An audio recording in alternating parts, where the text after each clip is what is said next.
Entry settle வந்து என்ன மட்டும் காலு இது மட்டும் காமிப்பாங்க.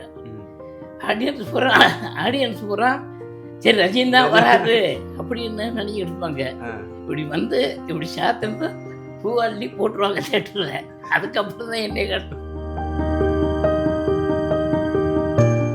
என்ன தெரிஞ்சு இது இல்லை, அவர் எல்லாரோடையும் சரி சமமாக பழகுவார். டெக்னீஷியன்லேருந்து அவர் ஜெய்பியும் பார்த்துருக்காரு. நான் அவர்கிட்ட கேட்டேன் இந்த கேள்வியை, சார் உங்கள் ஜானர்லேயே நான் இல்லை, என்ன எப்படி நீங்கள் சூஸ் பண்ணீங்க அப்படின்னப்போ அவர் சொன்னார், ஜெய்பியும் பார்த்தப்போ நீங்கள் ஒரு படத்துலேயே 4 படத்தை தாண்டிட்டீங்க, அது ஒரு பெரிய விஷயம், அது வந்து சாதாரணமாக நடக்காது. இப்போதான் கூப்பிட்டாரு, எனக்கு உண்மையில நம்பிக்கை கிடையாது.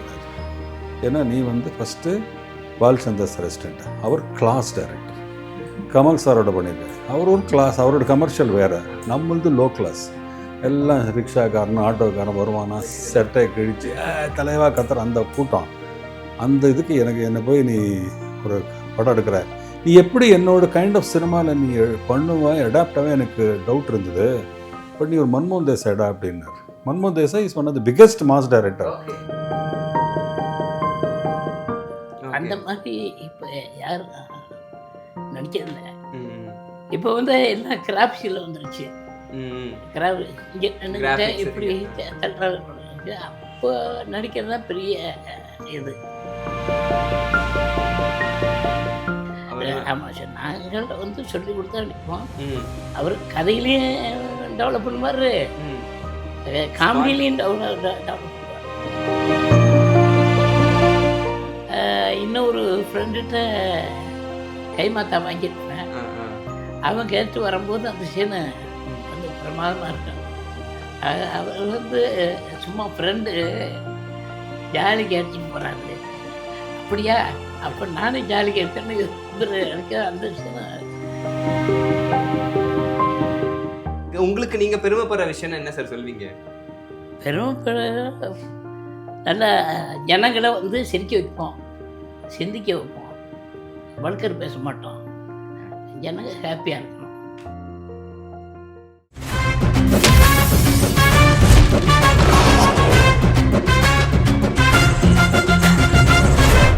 ப்ரோ டிவி நேயர்கள் அனைவருக்கும் உங்கள் தனுஷின் அன்பான பணிவான வணக்கம் and welcome to our show Rajini 75, the one only super star Rajinikanth அவருடைய பர்த்டே செலிப்ரேஷனில் இருக்கும். 75th பர்த்டே செலிப்ரேஷனில் இருக்கும்.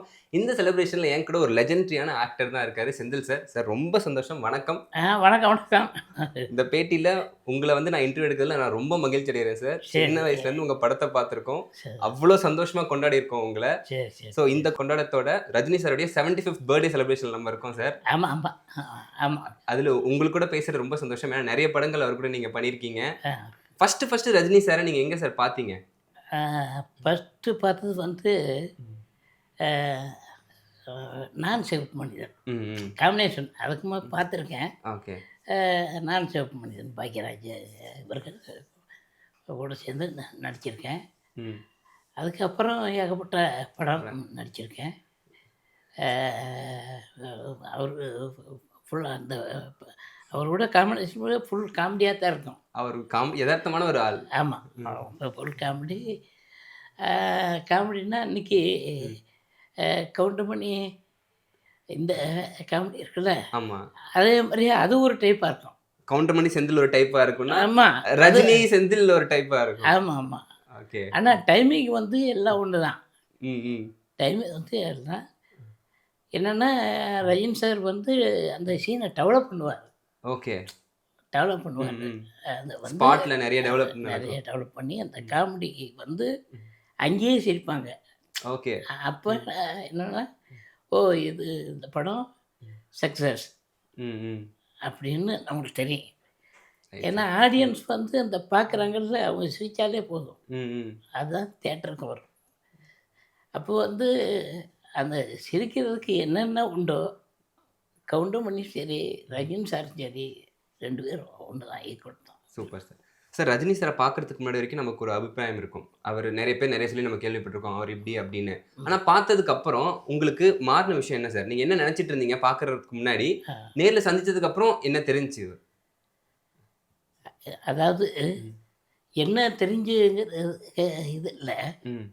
அவர் எல்லாரோடையும் சரி சமமாக பழகுவார். ஓகே. டெக்னீஷியன்லேருந்து எல்லாம் பழகுவார். எல்லாத்தையும் எல்லார்கிட்டையும் அன்பாக இருப்பார். எனக்கு தெரியும். அதாவது இவர் செந்தில் இவர் வந்து சக்கரவர்த்தி இவர் அப்படி இப்படின்னு பார்க்க மாட்டார். எல்லாம் ஒரே தான் பழகுவார். ரொம்ப நல்ல மனிதன். சார் அவர் கூட நீங்கள் வந்து கிட்டத்தட்ட ஒரு 10-12 படங்கள் பண்ணியிருக்கீங்க. ஸோ படங்கள் பண்ணுறப்போ ஸ்டார்டிங்கில் பார்க்குறப்போ அவங்ககிட்ட பேசியிருப்பாரு. அதுக்கப்புறம் தொடர்ந்து கடைசியாக லால் சலாம் வரைக்கும் பண்ணியிருக்கீங்க. ஸோ அப்பைக்கும் இப்பைக்கும் வந்து எப்படி ஏதாச்சும் மாற்றம் தெரியுதா? இல்லை அப்போ பார்த்த மாதிரி தான் எப்பயும் உங்களை ட்ரீட் பண்ணாரா? என்ன நடந்துச்சு இப்போ ரீசெண்டாக லால் சலாம் ஷூட்டிங் அப்போ? எல்லாம் அப்போ பார்த்ததுங்க இப்போ ஒன்றும் வித்தியாசம் தெரியல. ஓகே. வயசு தான் வித்தியாசம். ஓகே. வேற எல்லாம் அப்படியே தான் இருக்குது. அப்படியே தான் இருக்கு. குணங்கள் தான் அப்படியே இருக்குது. ஆமாம், ரொம்ப அதே குணம் அதே இது அப்படி காலங்கள் தான் போய்கிட்டு இருக்கு. குணமாகவும் தன்மையாகவும் அப்படியே தான் இருக்காரு இன்னும். ஆமாம் ஆமாம் ஆமாம் ஆமாம். ஸோ உங்களை நாங்கள் ஆன் ஸ்க்ரீனில் பார்க்குறப்போ உங்களையும் ரஜினி சாரை பார்க்குறப்போ வந்து ரொம்ப சந்தோஷமாக ஜாலியாக ஃபன்னாக இருக்கும். ஓகேவா? ஆஃப் ஸ்க்ரீனில் உங்களோட பாண்ட் எப்படி சார் இருக்கும்? பர்சனல் லைஃப் ஆகட்டும், திரைத்துறையை தாண்டி உங்களுடைய ரிலேஷன்ஷிப் எப்படி சார் இருக்கும்? இப்போ முன்னாலும் வாங்க செஞ்சு அப்படின்னு சொல்லுவார். ஆமாம், இந்த 75 வயசுங்கிறது ஜனங்களுக்கும் தெரியாது, எங்களுக்கும் தெரியல. அது பாட்டு வருஷம் ஓடுது அவ்வளோதான். 75 வயசானாலும் இன்னமும் ஹீரோவாக நடிச்சுக்கிட்டு இருக்காரு. இன்னமும் அவருக்கான ரசிகர் கோடான கோடி மக்கள் இருக்காங்க. இன்னமும் இருக்காங்க. இன்னமும் இருக்காங்க. இன்னமும் வந்து சின்ன பிள்ளை வந்து ரஜினின்னா இப்படி அவர் பாணியில் இப்படிங்கிற இப்படிங்கிறான் இப்படிக்கான பையன் கூட அது வந்து கடவுள் கொடுப்பேன். இப்போ நம்ம இந்தியாவிலே வந்து 75 வயசுலயும் ஹீரோவாக நடிக்கிற மார்க்கெட் இருக்கிற ஒரே ஒரு தலைவர் சூப்பர் ஸ்டார் மட்டும்தான். ஆமாம், கண்டிப்பாக கண்டிப்பாக கண்டிப்பாக. ஸோ அதுக்கு என்ன காரணம் நீங்கள் பார்க்குறீங்க சார்? உழைப்பு, ரெண்டாவது ஆண்டவன் கிஃப்ட்டு. அதுதான் உழைப்பு, ஆண்டவனுடைய கிஃப்ட். ஆமாம், இது ரெண்டும் தான் பார்க்குறீங்க. ஆமாம். பழைய படங்கள்லாம் பார்த்தா ரொம்ப ரிஸ்கான இது ஃபைட்டு கீட்டு பார்த்தா நேச்சர்லாம் நடிச்சுப்பார். அந்த மாதிரி இப்போ யாரும் நடிச்சதில்லை. இப்போ வந்து எல்லாம் கிராஃப்ஸில் வந்துருச்சு. கிராஃப் இங்கே நின்றுக்கிட்ட இப்படி தட்டுறது. அப்போ நடிக்கிறது தான் பெரிய இது. அந்த மாதிரி ரொம்ப உழைப்பார். அவர் படம் பார்த்தா எவ்வியம் இந்த படம் பார்த்தா அவ்வளவு மனிதன் ஒரு படம் வந்துச்சு. அந்த படத்தில் எப்படின்னா என்ட்ரி செட்டில் வந்து என்ன மட்டும் காடு இது மட்டும் காமிப்பாங்க. ஆடியன்ஸ் பூரா சரி ரஜினி தான் வராது அப்படின்னு நினச்சிக்கிட்டு இருப்பாங்க. இப்படி வந்து இப்படி சாத்தினா பூவாள்ளி போட்டுருவாங்க தேட்டரில். அதுக்கப்புறம் தான் என்னை காட்டும் என்னடா எல்லா பூவையும் போட்டோமே அப்படின்னு. அது வந்து அடுத்தவங்களுக்கு விட்டு கொடுத்து ரசிப்பார். புரியுதா? அதாவது அவங்க இது பண்ணி அதை விட்டு கொடுத்து நடிப்பார். நம்மளை வந்து அப்படி தூக்கி விட்டு நடிப்பார். Super sir. ஆமாம் சார். இப்போ வந்து படையப்பா ரீரிலீஸ் பண்ணுறாங்க. 25 வருஷமாக படையப்பான்னு சொல்லிட்டு 50 இயர்ஸ் ஆஃப் ரஜினிசம் சொல்லி இப்போ 12ஆம் தேதி வந்து அவரோட பிறந்த நாளுக்கு வந்து படையப்பாவை மறுபடியும் ரீரிலீஸ் பண்ணுறாங்க. பார்த்தீங்களா சார்? அது நியூஸ் கேள்விப்பட்டீங்களா? கேள்விப்பட்டேன். அது வந்து எப்போ இருந்தாலும் ஓடும் கதை. அந்த கதை அப்படி அந்த கதை ரவிக்குமார் டேரக்ஷன். நல்ல ரவிக்குமார் சும்மா சொல்லக்கூடாது, அவர் நல்ல உழைப்பாளி. அதாவது ரவிக்குமாரை பற்றி சொல்லணும்னா காலையில் 7 மணிக்கே ஸ்பாட்டுக்கு போயிடுவார். தான் சொந்த படம் மாதிரியே அடுத்த படமும் எடுப்பார். அப்படியால் நல்ல இந்த கதை அருமையான கதை, எப்போ வேணாலும் ஓடும். ரஜினி சாரோட கதை தானே சார்? அவருடைய கதை, அவர் தயாரிப்பு, டைரக்ஷன் வந்து கேஎஸ் ரவிக்குமார் சார். நேற்று வந்து ரஜினி சார் இதை பற்றி பேசியிருந்தார் சார். படையப்பா ரிலீஸ் ஆகுதுன்றப்போ அந்த படத்துல வந்து டைலாக்ஸ் எல்லாமே ப்ரிப்பரேஷன்லாம் இல்ல, ஸ்பாட்ல போயிட்டு நான் நிறைய விஷயங்கள் பேசினது உண்டு ஆமாம் ஆமாம். அந்த மாதிரி சொல்லிட்டு இருந்தாரு. ஸோ அந்த அனுபவத்தை பத்தி சொல்லுங்க சார். ஸ்பாட்ல தான் டைலாக் எல்லாம் ஒன்று. நான் சொன்னேன்ல, டெவலப் பண்ணுவார். ஓகே. ஆமாம். அதாவது இதுதான் சின்ன சின்ன ஒரு லைன். ஒரு லைன்னா அதை அவ்வளோ பெருசு வைக்கிறது. ஆமாம், அதுதான். இந்த குறிப்பா அந்த படைப்பா படத்துல மாப்பிள்ளை இவர் தான், ஆனா இவர் போட்டிருக்க சட்டை வந்து ட்ரெஸ் எந்த அப்படின்னு சொல்லுவாரு. அந்த சீன்லாம் எப்படி சார் டெவலப் ஆச்சு? அது அதுக்கு காரணமே வந்து அதில் வந்து 2 3 ஷாட்டு தான், 2 ஷாட்டு தான் இருந்தது. அதை அப்படியே டெவலப் பண்ணிட்டு போயிட்டார். அது ஆமாம், அது அவரே கற்பனை. இது வந்து என் கற்பனை. ஆமாம் சார், நாங்கள் வந்து சொல்லி கொடுத்தா நிற்போம். அவர் கதையிலையும் டெவலப் பண்ணுவார், காமெடியிலையும் டெவலப் பண்ணுவார். அந்த மாதிரி ஒரு ஸ்பாட்ல திடீர்னு ஒரு டைலாக் போட்டா உங்களுக்கு எப்படி சார் இருக்கும்? நீங்க அதுக்கு ஒன்று கவுண்டர் கொடுத்தாகணும், இல்ல ரியாக்ஷன்ல ஏதாச்சும் ஒன்று பண்ணி ஆகணும். நீங்க எப்படி பண்ணுவீங்க அந்த தருணத்துல? அவர் அதுக்கு தகுந்தாப்புல பண்ணிக்கிறேன், ஏதோ ஒன்று பண்ணுவீங்க. அந்த மாதிரி ஏதாச்சும் உதாரணம் சொல்ல முடியுமா சார்? இந்த படத்துல இந்த ஒரு டைலாக்ஸ் அவருடைய எல்லா படத்துலையுமே அது வந்து ஏதோ ஒன்று சொல்லி இது பண்ணுவார். சார் அந்த படைப்பா படத்தோட அனுபவங்களுக்கு கொஞ்சம் ஷேர் பண்ணால் நல்லா இருக்கும் சார். ஏன்னா வந்து அந்த படத்துக்கு இப்பயும் எப்பயும் திரைத்துறையிலாகட்டும் மக்கள் இடையாகட்டும் அவ்வளோ ஒரு வரவேற்பு இருக்கு. ஏன்னா நீலாம்பரின்னு ஒரு கேரக்டரை வச்சுட்டு ரஜினி சார் அதை ஒத்துக்கிட்டு பண்றாருன்றப்பவே வந்து அதில் எவ்வளோ பெரிய நடிகர், எவ்வளோ பெரிய விஷயம் அதில் தெரியுது. ஸோ அந்த அனுபவத்தை பற்றி சொல்லுங்க சார். படையப்பா அனுபவம் உங்களுக்கு, அந்த ஷூட்டிங் அனுபவங்கள் அதை பற்றி சொல்லுங்க சார். அந்த கதையே ஒரு தின்சார், அந்த அவருக்கு ஈக்குவலாக நீலாம்பரி கேரக்டர் அது இந்த ரஜினி சார் கேரக்டரே சாப்பிட்றோம். அப்படி ஒரு கேரக்டர். வேற என்ன, வேற விட்டு கொடுக்க மாட்டாங்க. அவர் வந்து அடுத்தவங்க நடித்தா நம்மளுக்கும் ஒரு இது அப்படி நினைக்கிறோம். படைப்பா படத்துல எங்களுக்கு காட்டினது படத்துல காட்டினாங்க. ஸோ அதை தாண்டி ஏதாச்சும் டெலிட்டட் சீன்ஸு, நிறைய சீன்ஸ் எடுத்தோம், காமெடி சீன்ஸ் ஏதாச்சும் மிஸ் ஆயிருக்கு அப்படி ஏதாச்சும் இருக்கா சார்? அந்த மாதிரி இல்லை, அப்படிலாம் காமெடி வந்து வெட்ட மாட்டார். நம்ம காமெடி வைக்கிறோம் எப்பவுமே. காமெடி அருணாச்சலம் படம் பார்த்தாங்க, நம்மளை ஹீரோ போட்டு அதை வந்து அவர் ரசிக்கிற மாதிரி இருக்கும். அது வந்து எந்த ஹீரோவுமே செய்ய மாட்டாங்க, நம்மளை தூக்கி விட்டுருவாரு. அதுதான் புரியுதா? படத்துல உங்களை ஹீரோ வச்சு அவர் ப்ரொடியூஸ் பண்ணி. ஆமாம் ஆமாம் ஆமாம், அது ரொம்ப நல்ல. ரெண்டாவது நல்ல வீரன்னு ஒரு படம் வந்துச்சு. வீரன் அந்த படத்தில் கோயந்தான்னு ஒரு இது, அது வந்து தெலுங்கில் வந்து வந்துச்சுன்னு நினைக்கிறேன். அந்த படத்தில் வந்து அந்த படம் பாருங்கன்னு சொன்னாங்க. நான் வந்து எந்த படம் ரீமேக் பண்ணும்போது அதை பார்க்க மாட்டேன். ஓகே, நம்ம இஷ்டத்துக்கு இல்லாட்டா அவங்கள மாதிரி நடிச்சிடணும் நம்மளை, அதாவது பார்க்கவே மாட்டேன் எப்பவுமே. நான் தனியாக நடித்தேன். அப்போ வாகினி ஸ்டுடியோவில் நான் ஷூட்டிங் நடந்துருந்துச்சு. அவர் பார்த்துட்டு ட்ரெஸ் பார்த்துட்டு வாகினி ஸ்டுடியோவில் இப்போ மாலை வாங்கிட்டு வந்து நான் போட்டு இந்த படம் சூப்பராக பண்ணியிருக்கேன், ரொம்ப பாராட்டி ரஜினி சார். ஆமாம், உங்களுக்கு மாலை போட்டு பாராட்டினேன் இந்த வீரா படத்துக்காக. ஆமாம், சூப்பர் சார். இப்படி அவர் பற்றி நிறைய சொல்லலாம் சார். அதுக்கப்புறம் ரஜினி சார் கூட முத்து படத்துலையும் உங்கள் காமெடி ரொம்பவே சூப்பராக இருக்கும். அந்த வீட்டில் வேலை செய்கிற ஒருத்தராக வந்து ரொம்பவே நல்லா பண்ணியிருப்பீங்க. ஸோ அந்த படத்தோட அனுபவத்தை பற்றி சொல்லுங்கள் சார். முத்து வந்து சொல்லணும்னா முத்தான படம். அருமையான, அது நல்ல சப்ஜெக்டு. அந்த படம் வந்து காமெடி இருந்தாலும் அதனுடைய சீரியஸு இதெல்லாம் பார்த்தா அந்த படத்தில் காமெடி ஒரு பக்கம் மறந்து அந்த அவருடைய வாழ்க்கை வரலாறு சொல்கிறாங்கல்ல, அதெல்லாம் சூப்பராக ரசிப்பாங்க. அருமையான படம். அந்த காமெடி வந்து அந்த ஆளாளுக்கு ஒளிஞ்சுக்கிறோம். லெட்டரு, ஆமாம், தீபாவளி பரிசு காத்திருக்கு. ஆமாம், ஆனால் அந்த பக்கம் படிவேலு எல்லாரும் ஆமாம், இந்த பாட்டு அது இது பேரும் ஒழிஞ்சிட்டு இது பண்ணும்போது கடைசியில் தான் பொன்னம்பலத்தோட வந்து துப்பாக்கி ஜெயபரிஜம்மா பெரிய சீன். அது பெரிய சீன். அது எப்படி சார் ஸ்கிரிப்ட்லேயே அந்த சீன் இருந்துச்சா, இல்லை ஷூட்டிங் ஸ்பாட்டில் வேற மாதிரி மாறி கடைசியில் இந்த மாதிரி வந்து நின்றுச்சா அந்த சீனு? இல்லை, அதுக்கு ஸ்கிரிப்டில் இருக்குது.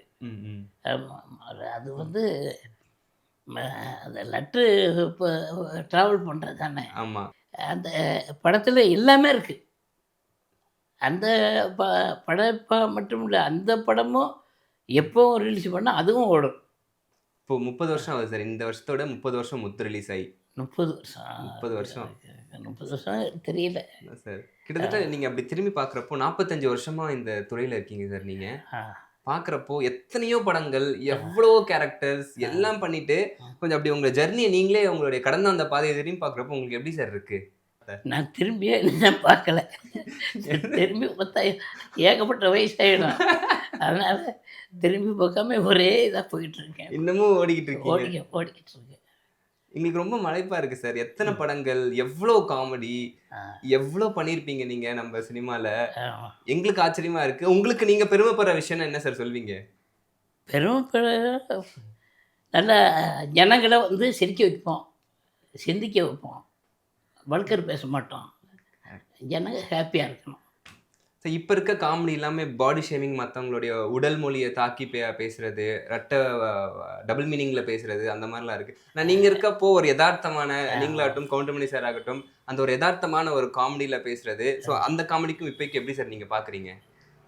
அதாவது அடுத்தவங்களை பற்றி பேசக்கூடாது, நம்ம எப்படி பண்ணுறோம் அதுதான் தேவை.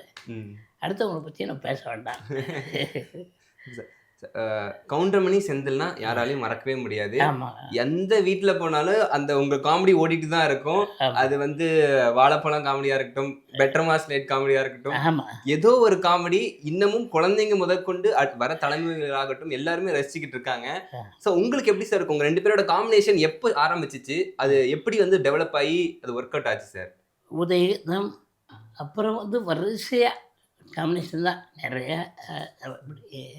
ஏகப்பட்ட படம் நடிச்சிருக்கேன் சார். எப்படி சார் இப்போது நீங்கள் 2 பேரும் ஒரு சீனில் இருக்கீங்கன்னா அந்த டைலாக் வந்து நீங்கள் டெவலப் பண்ணி போவீங்களா, இல்லை ஸ்கிரிப்டில் இருக்கிறதா ஆன் த ஸ்பாட் வருமா? இந்த பெட்டர் மாஸ் காமெடியே போவோம் சார். இல்லை இதில் எப்படி நான் ஏறியும் இப்போ சில இது பாக்கியரஞ்சன் இருக்காங்க, அவர் எதுவுமே நான் தொட மாட்டோம், அது அப்படியே இருக்கும். அதே மாதிரி வி சேகர் படம் அது அப்படியே இருக்கும். ஓகே. சில படங்கள் தான் நாங்கள் கொஞ்சம் ஆல்ட்ரேஷன் பண்ணுவோம். நீங்களே ஒரு கவுண்டமணி என்ன எல்லாம் ஆல்ட்ரேஷன். சில காமெடி டைரக்டர் இருப்பாங்க, அவர்கிட்ட வந்து நம்ம கரெக்டாக எழுதி வச்சுருப்பாங்க. Super sir. ஸோ இன்னமும் உங்கள் மனசில் நெருக்கமாக இருக்கக்கூடிய ஒரு காமெடி, எப்பயுமே நீங்கள் நினச்சி பார்த்து ரசிக்கக்கூடிய உங்களுடைய காமெடி ஏதாச்சும் எங்கள்கிட்ட சொல்ல முடியுமா சார்? எல்லா காமெடியும் நம்ம பார்த்தோம் தானே, மக்களிடையே ரொம்ப போய் சேர்ந்து இதெல்லாம் மக்கள் கொண்டாடின காமெடி நீங்கள் நினைக்கிறது ரொம்ப இதுக்காக எனக்கு ரொம்ப பாராட்டு வந்துச்சு இந்த காமெடிக்காக அப்படின்னு நீங்கள் நினைக்கிறது என்ன சார் இருக்கு? Better mass light. Better mass அது உருவான விதம் கொஞ்சம் சொல்லுங்க. அப்புறம் வந்து கரகாட்டக்காரன், இப்படி ஏகப்பட்ட சொல்லலாம் சார். இந்த பெட்டர் மாஸ் லைட் காமெடி உருவான விதத்தை பற்றி எங்களுக்கு கொஞ்சம் சொல்லுங்கள் சார். எப்படி சார் ஆரம்பிச்சிச்சு அது? ஆனால் இதில் எப்படின்னு லைட் எரியும்? அது நீங்கள் தானா சேர்ந்த கூட்டத்தில் கூட அந்த ரெஃபரன்ஸ் சொல்கிறதில்ல. ஆர் சுந்தரராஜன் சொல்ல வேண்டியதில்லை. ஸ்கிரிப்ட் அப்படியே அழகாக இருக்கும் காமெடி. அவர் காமெடியோடு தான் வருவார். அதுக்கப்புறம் தான் எல்லாம் எடுப்பார். அதை வந்து அவரே நடித்து காமிப்பார். அதே மாதிரி நல்ல அருமையான காமெடி. இப்பவும் எப்பவும் சிரிச்சுக்கிட்டு இருக்கக்கூடிய ஒரு காமெடி சார். அது நீங்க தானா சேர்ந்த கூட்டத்துல கூட இப்போ பண்றப்போ அந்த லைட்டை பெட்டர் மாஸ் லைட் பார்த்தோன்னே அப்படியே நின்றுவீங்க. நீங்க அதை எடுத்தோடனே கையில வந்துடும். அதிலும் அவங்க பண்ணியிருப்பாங்க. அப்படிலாம் பண்றப்போ உங்களுக்கு இன்னமும் இந்த தலைமுறை டைரக்டர்ஸ் வந்து அது இன்னும் நினைச்சிட்டு இருக்காங்க, அந்த காமெடி இன்னும் ரீச் ஆகுதுன்றப்போ உங்களுக்கு எப்படி சார் இருக்கும்? அதெல்லாம் உங்களுக்கு இன்னும் காமெடி ஆதித்யா சேனலில் போடுறாங்க, சில டிவிலாம் போட்டுக்கிட்டு இருக்காங்க. அதனால் ஜனங்களுக்கு வந்து அந்த முகத்தை மறக்க முடியாது. ஆமாம், அதாவது ரஜினி சார் படத்துக்கு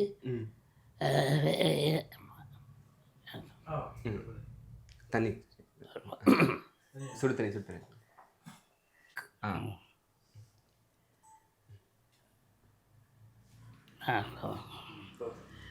வணக்கம். உங்களை சந்திச்சது ரொம்ப பெருமை. ப்ரோவோக் டிவி அப்படியே போலாம் சார், ஜாலியாக ப்ரோவோக் டிவி. ஓகே. வணக்கம். உங்களை சந்திச்சது ரொம்ப பெருமையாக இருக்குது. எனக்கு ரொம்ப ப்ரோ நன்றி சார். டிவிக்கு ரொம்ப நன்றி. இந்த நேரம் நான் வந்து இந்த டிவிக்கு பேட்டியை கொடுத்ததில் எங்களோட பாக்கியம். சந்தோஷப்படுறேன். எனக்கு இந்த நேரத்தில் கொஞ்சம் தொண்டை வர தெரியல. புரியுது சார், புரியுது சார். ஆமாம். ம். அதனால் ம். அண்ணன் ரஜினிகாந்த் பிறந்த நாளைக்கு என்னுடைய வாழ்த்துக்கள். நன்றி, வணக்கம். சார், முதல் ஃபோட்டோ நான் காட்ட போகிறேன். அதை பற்றி உங்களோட அனுபவம் சார். இது எந்த படம், எந்த சீன் சார்? இந்த படம் வந்து அருணாச்சலம் ஆ. அருணாச்சலம் படத்தில் வந்து ப்ரொடியூசர் எல்லோரும் உட்காந்துருப்பாங்க. ஆ. இப்போ ஒரு ஹீரோ வராரு. அவர் வந்து இப்போ இன்ட்ரடியூஸ் பண்ணுறேன் அப்படின்னு வருவேன் அங்கேருந்து. அந்த சீனு கலகலப்பாக இருக்கும். கடைசியில் அந்த அந்த இது முடிஞ்சு ஒருத்தர் சொல்லுவார், என்ன சார் அவர் மூஞ்சி மாட்டுச்சாணி எரிஞ்ச மாதிரியா இருக்குது, நீங்கள் வந்து அவர் ஏறுன்னு சொல்கிறீங்க அப்படிங்கிறது. அந்த சீனு நல்லா இருக்கும், அருமையாக இருக்கும். படத்திலே சூப்பராக இருக்கும். ஆமாம் நல்லா இருக்கும். அது அருமையான சீன் இருக்கும். சார், இந்த படத்தில் உங்களுக்கு ஏதாச்சும் பிடிச்ச favourite dialogue, favourite scene, Rajini sir தாகட்டும் உங்களுதாகட்டும் ஏதாச்சும் எங்களுக்கு சொல்ல முடியுமா சார்? ஷேர் பண்ண முடியுமா சார்? ஃபேவரெட்டு அந்த சீனை போட்டுக்குங்க. ஆமாம், அதுதான் ஃபேவரெட். சார், இந்த படம் இது வந்து வேலைக்காரன் தான். வேலைக்காரன். இந்த வேலைக்காரரில் வந்து இப்போ நான் ஃபோட்டோகிராஃபர் இருப்பேன். இன்னொரு ஃப்ரெண்டுகிட்ட கைமாத்தா வாங்கியிருப்பேன். அவன் கேட்டு வரும்போது அந்த சீனு வந்து பிரமாதமாக இருக்கும். அவர் வந்து சும்மா ஃப்ரெண்டு ஜாலிக்கு அடிச்சுட்டு போகிறாரு. அப்படியா, அப்போ நானும் ஜாலிக்கு இருக்கேன்னு இவர் அடிக்க. அந்த விஷயம் ரொம்ப கலகலப்பாக இருக்கும். நீங்கள் வந்து என்ன தெரியலையா மச்சானா அப்படின்ட்டு ஒரு மாதிரி நீங்களும் ரஜினி சாரை வந்து கட்டி பிடிச்சிப்பீங்களா சார் அந்த சீன்? இது ஆமாம். இந்த நல்ல அருமையான சீன். இது எப்பயுமே இப்பயும் எல்லாரும் மனசிலும் மிக்கக்கூடிய படையப்பா படத்தில். ஆமாம், படையப்பா படம். மாப்பிள்ளை இவர் தான். சட்டை வந்து என்னது இல்லை. அந்த டைலாக் மட்டும் ஒரு வாட்டி எங்களுக்காக சொல்லுங்க சார். இல்லை, போயிட்டே இருப்போம். போயிட்டு இருக்கும்போது சகதி பற்றம் நான் வந்து அந்த கல்யாணம் அப்படி இது அவர் வேட்டி சட்டையை கட்டி கொடுப்போம். அதில் வந்து இந்த டைலாக் வந்துக்கிட்டே இருக்கும். மாப்பிள்ளை இவர் தான் சட்டை இது கேட்டாங்களா, அவங்க பேசாமல் போகிறாங்க. அவங்க அதான் சொல்ல, எதுக்கும் சொல்லக்கூடாது. மாப்பிள்ளை இன்னொரு சீரில் மாப்பிள்ளை வந்து இவர் தான். நான் பார்த்தவொடனே வெடி சட்டை என்னதில்லை அப்படின்னு. இன்னொரு சீனில் மாப்பிள்ளை இவர் தான், ஆனால் இவர் போட்டிருக்க ட்ரெஸ் பற்றி மட்டும் என்கிட்ட கேட்காதீங்க அப்படின்னு. ஆமாம். அடுத்து சார், இது என்ன படம்? இது வந்து வீரான்னு நினைக்கிறேன். வீரா. அந்த படத்தில் ஒய்ந்தான்னு ஒரு சீன் வரும். அந்த சொன்னல ஏற்கனவே சொல்லியிருக்கேன். அந்த சீன் வந்து இன்றைக்கி பார்த்தாலும் அது காமெடியாக தான் இருக்கும். அவ்வளோ சூப்பர். ஹைதராபாத்தில் எடுத்தது. டாட்டா பிர்லா டெம்பிளில் திருப்பதி. அதாவது எங்கேயும் திருப்பதி, இங்கே ஒரு இதுக்கு திருப்பதி, அதுக்கு திருப்பதி, இந்த திருப்பதி போனால் அங்கே இல்லை, இங்கே ஒரு குழப்பமான அது காமெடியாக. அந்த குழம்புற சீன் தான் நல்ல. இது சூப்பரான ஒரு படம். ஆமாம். முத்து தானே சார்? முத்து தான். முத்துல வந்து இது எந்த கேரக்டர் செய்வது உங்களுக்கு அறிவுரை சொல்லிட்டு இருக்க மாதிரி இருக்கு. இந்த சீன்ல ஏதோ ஒரு டைலாக் பேசிட்டு இருக்க மாதிரி. இது என்ன கிடைக்கிறது கிடைக்காம இருக்காது, கிடைக்காது அப்படின்னு ஒரு டைலாக்கு சொல்லுவார். கடைசியில் அதே டைலாக்கை நான் அவர் சொன்ன டைலாக்கை நான் சொல்லுவேன். இந்த மாதிரி சாமியாராகி போய் இந்த மாதிரி இந்த டைலாக்கை சொல்லுவேன். கடைசி கிளைமேக்ஸ் வரைக்கும் நல்லா ஜாலியாக. சார், அந்த டைலாக் அப்படி ஒரு பவர்ஃபுல் அப்படி எங்களுக்காக சொல்லுங்கள் சார். அந்த டைலாக் நீங்கள் உங்கள் மாடுலேஷனில் சொன்னால் நல்லா இருக்கும் சார்.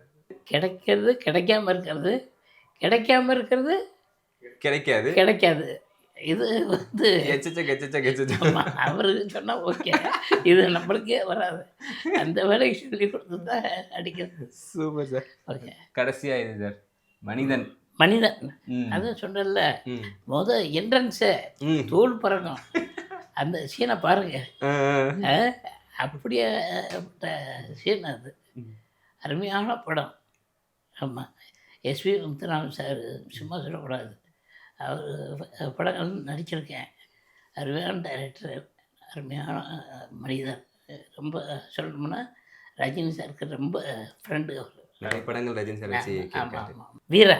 வீரா அந்த ஆமாம். அந்த ரெண்டு ரெண்டு பொண்டாட்டி. பொண்டாட்டி காமெடி அது. ஆமாம் ஆமாம் உங்ககிட்ட ஒரு அறிவுரை கேட்டிருப்பாரு. ஆமாம் அதுக்கு வந்து நீங்க வந்து யோசிச்சு எல்லா சாமிகளும் வந்து வச்சிருப்பீங்க. ஆமாம். முருகரை வச்சு வள்ளி தேவான அந்த மாதிரி வச்சிருப்பீங்க. மீனா இருப்பாங்க. சார், ஆமா. இந்த சீன் பத்தி சொல்லுங்க சார். இது அவரு அதான் இவருக்கு 2 பொண்டாட்டி, அவங்களுக்கு 2 பொண்டாட்டி, இவங்களுக்கு 2 இப்படி சொல்லிக்கிட்டே வரும்போது கடைசியில் எனக்கு இந்த போட்டோலாம் தூக்கி போட்டு ராமர் சீதை அது மாதிரி இது இருக்கும்.